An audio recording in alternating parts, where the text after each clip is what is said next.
Alors, pour connaître le résultat d'une entreprise, on utilise le document qui s'appelle, donc, comme je vous disais tout à l'heure, le compte de résultat. Donc, on se situe à la fin de l'exercice N, par exemple, on additionne toutes les charges qu'a supportées l'entreprise et tous les produits qu'elle a générés pendant l'exercice. Le total le plus élevé entre le total des charges et le total des produits devient ce qu'on appelle le total général. Ce total général, c'est lui qui va permettre de déterminer si l'entreprise a fait des bénéfices ou des pertes. C'est tout simple, c'est tout à fait logique intellectuellement. Si le total des produits est supérieur au total des charges, le résultat est bénéficiaire. Si pendant l'exercice, vous avez ce qu'on appelle plus de produits que de charges, ça veut dire que pour cet exercice, vous avez fait des bénéfices, ou si vous préférez, que cet exercice est bénéficiaire. Si c'est le cas contraire, le total des produits est inférieur, plus petit que le total des charges. Dans ce cas-là, ça veut dire qu'au titre de l'exercice, vous avez effectué des pertes pour cet exercice, ou si vous préférez, pour cet exercice, le résultat est déficitaire. D'accord ? On va prendre ça, on va regarder ça avec un petit tableau et un exemple concret. Alors sachez également, avant de rentrer dans les détails, que dans un compte de résultats, les charges et les produits sont classés en 3 catégories: exploitation, financière, exceptionnelle. Donc du côté des charges, il y a 3 grandes catégories: charges d'exploitation, charges financières, charges exceptionnelles. Et du côté des produits, on va avoir le même principe: produits d'exploitation, produits financiers, produits exceptionnels. D'accord ?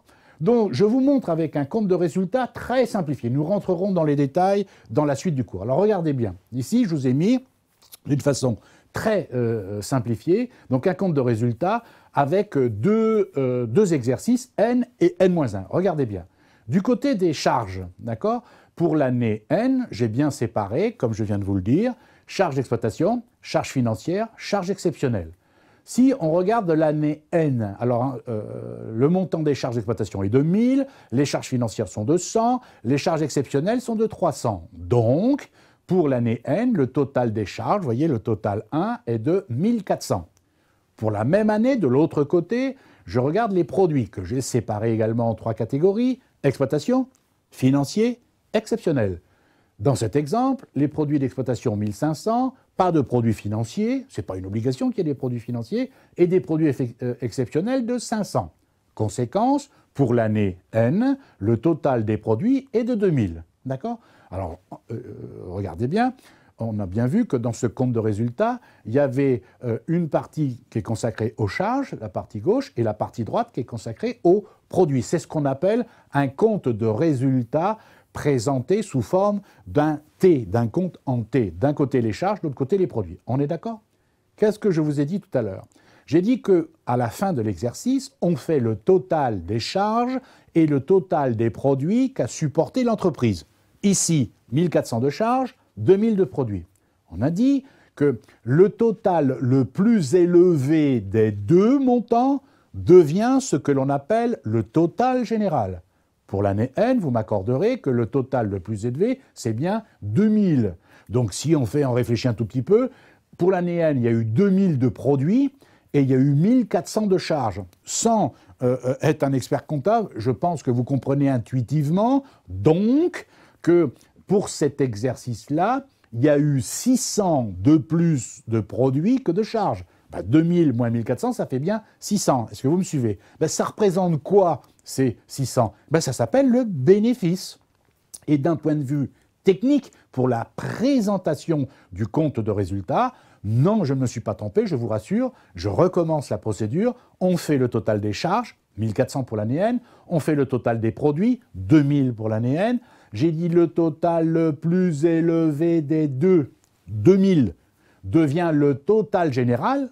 Regardez bien, si je me mets du côté des charges, total des charges 1400, le total général c'est 2000. Pour passer de 1400 à 2000, qu'est-ce qui me manque ? Il me manque 600. Et 600, ça représente quoi ? Le bénéfice. Voilà pourquoi, d'un point de vue technique, le bénéfice est inscrit du côté des charges. Ça, c'est pour que vous voyez tous qu'on fait le total des charges, on rajoute le bénéfice si c'est le cas, et on obtient le total général. D'accord? Ça, c'est ce que j'ai dit. Ce que je n'ai pas dit, je n'ai pas dit, donc le bénéfice est une charge. Ça n'a pas de sens, bien entendu. C'est simplement pour une histoire de présentation, d'équilibre de ce qu'on appelle le compte de résultat. Il faut, comme vous le verrez souvent en comptabilité, que les éléments soient équilibrés. On veut que du côté des charges et du côté des produits, à la fin, il y ait le même montant, le total général 2000. Regardez bien du côté des produits maintenant, toujours pour l'année N. Je fais le total des produits, 2000, très bien. C'est le total le plus élevé, très bien. Ça doit devenir le total général. Donc, pour l'année N, total produit 2000, total général 2000. Pour passer de l'un à l'autre, il ne manque rien. D'accord. Vous allez me dire, mais vous avez écrit perte là, du côté des produits. Ben oui, pour l'année N, il n'y a pas de perte. Mais si je regarde l'année N-1, on refait la même chose. Vous allez voir, vous allez comprendre, si ce n'est déjà fait. Pour l'année N-1, total des charges 3000, charges d'exploitation. Charges financières 500, pas de charges exceptionnelles. Total des charges de l'année N-1, 3500. Très bien. Du côté des produits. Produits d'exploitation 2000, produits financiers 100, produits exceptionnels 400. Total des produits 2500. Qu'est-ce qu'on a dit? Le total général le plus élevé des deux, le total entre les charges et les produits le plus élevé des deux, devient le total général. Ben, c'est bien 3500, c'est-à-dire pour l'année N-1, c'est dans ce cas-là le total des charges qui est le plus élevé et qui devient donc le total général. Très bien. Donc du côté N-1, total des charges 3500, total général 3500, donc il n'y a pas de bénéfice pour passer de 3500 à 3500, il n'y a rien. Mais si je regarde du côté des produits, total des produits 2500, total général 3500. Pour passer de l'un à l'autre, il manque combien? 3500 moins 2500, ça fait 1000. Ben, si on réfléchit un petit peu, c'est logique. Pour l'année N-1, le total des charges est de 3500.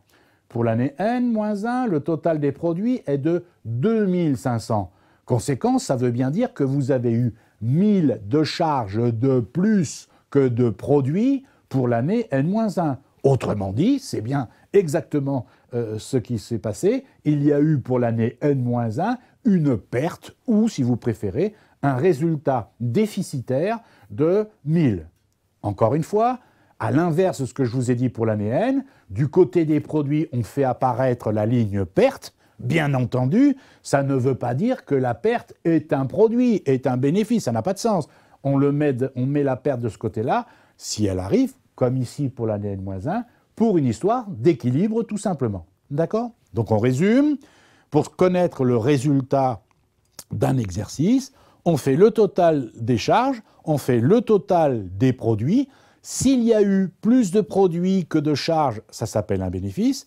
S'il y a eu moins de produits que de charges, ça s'appelle une perte. D'un point de vue présentation, sous forme d'un compte de résultat sous forme de comptabilité, d'un côté les charges, de l'autre côté les produits, séparés en trois grandes parties, exploitation, financier, exceptionnel. On fait le total des charges, total des produits, le total le plus élevé des deux devient le total général, et on place soit le bénéfice du côté des charges, soit la perte du côté des produits, selon le cas, pour équilibrer, bien entendu. D'accord ? Nous avons déjà vu dans un des cours précédents que la loi obligeait chaque entreprise commerciale, qu'elle soit individuelle ou société, devait tenir une comptabilité au moins pour deux choses. Pour, tout d'abord, déterminer le montant du résultat de l'exercice, et on va le voir bien entendu, comment on détermine le résultat de l'exercice? Eh bien, on va établir ce que l'on appelle un document qui s'appelle le compte de résultat. Et ce compte de résultat permettra de savoir si, pendant l'exercice, l'entreprise a dégagé des bénéfices ou des pertes. On est bien d'accord? Donc déjà, pour ceux qui n'ont jamais fait de comptabilité, attention au vocabulaire, là on est très précis. Ne confondez pas le résultat de l'exercice avec le compte de résultat de l'exercice. C'est le compte de résultat de l'exercice qui permet de connaître le résultat de l'exercice. Ça, c'est le premier document, donc le compte de résultat. Et ensuite, la loi oblige, indépendamment du compte de résultat, de tenir ce qu'on appelle et de créer ce qu'on appelle un bilan Et ce bilan permettra de montrer la situation de l'entreprise à un moment donné, quel est son patrimoine, ce qu'elle possède et ce qu'elle doit. Donc déjà d'entrée, on ne confond pas, parce que ce n'est pas du tout les mêmes notions et pas la même technique, on ne confond pas un compte de résultat et un bilan. Compte de résultat, ça permet de savoir le résultat de l'exercice. Le bilan, ça permet de connaître la situation de l'entreprise, ce qu'elle possède, ça s'appelle l'actif, on le verra plus tard, et ce qu'elle doit, ça s'appelle le passif. Un petit rappel, toutefois, rappelez-vous, la dernière fois nous en avions parlé, que la loi oblige les entreprises de tenir et de faire des opérations dites d'inventaire, donc qui permettent d'établir le compte de résultat et le bilan, au moins tous les 12 mois. Une fois, au moins tous les 12 mois. Ça veut dire en français, donc, que tous les 12 mois, une entreprise doit établir un compte de résultat et un bilan. C'est au moins. Ça veut dire aussi que donc, et on le fait bien sûr dans la réalité, on peut sortir des comptes de résultats et des bilans que l'on va appeler intermédiaires. Par exemple, on peut sortir un compte de résultats et un bilan tous les mois, tous les trimestres, tous les semestres, sans attendre la fin de l'exercice. On est bien d'accord ? Deuxième rappel, on a dit qu'un exercice durait 12 mois, sauf, rappelez-vous, en général, le premier exercice, sa durée peut être inférieure à 12 mois. Donc dans le cadre d'un examen ou d'un cas pratique, vous ferez bien attention, parce que dans les comptes de résultats ou les bilans ou dans l'énoncé, peu importe, souvent sera indiquée la date à laquelle a lieu l'inventaire, autrement dit la date à laquelle l'entreprise fait le compte de résultats et le bilan. Et ce n'est pas forcément un 31 décembre, rappelez-vous, hein, un exercice ne commence pas forcément un 1er janvier et ne se termine pas forcément un 31 décembre. Autrement dit, un exercice ne suit pas forcément l'année civile. On est d'accord ? Alors, maintenant, la procédure pour connaître le résultat de l'exercice. Alors, le principe est très simple. Pour connaître le résultat d'une entreprise, on utilise donc ce que l'on appelle le compte de résultat. On se situe à la fin de l'exercice, quelle qu'en soit sa date, et qu'est-ce qu'on fait ? On additionne toutes les charges qu'a supportées l'entreprise et tous les produits qu'elle a générés pendant cet exercice, d'accord ?